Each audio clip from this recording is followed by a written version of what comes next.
Bro మన సినిమాకి నేను డైలాగ్స్ వస్తా చెప్పాలా చూడప్ప సిద్ధప్ప సింహం గడ్డం గీసుకోదు నేను గీసుకుంటా మిగతాదంతా సేమ్ టు సేమ్. సింహం పళ్ళు కూడా తోముకోదు నువ్వు కూడా తోముకోవా? సింహం తానం చేయదు నువ్వు కూడా చేయవా? సరే అయితే అద్దు.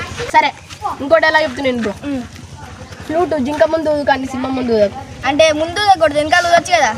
సరే ఇదైతే అద్దు. ఇంకో వేరే డైలాగ్ చెప్తాను. ఇంకో డైలాగ్ చెప్తాను నేను.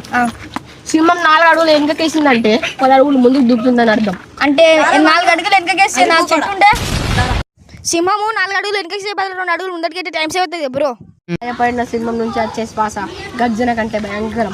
దాని శ్వాస అంత భయంకరంగా ఉంటే దాని తుమ్ము దాని దగ్గు అంత ఎంత భయంకరంగా ఉంటుంది బ్రో. అయితే ఇది అద్దు. ఇంకోటి ఈ ఎలివేషన్స్ సింహం మీద ఎందుకు రాస్తారు బ్రో? ముళ్ళ పంది మీద అడవి పంది మీద రాస్తే బాగుండు కదా. అది ఫీల్ అవుతుంది.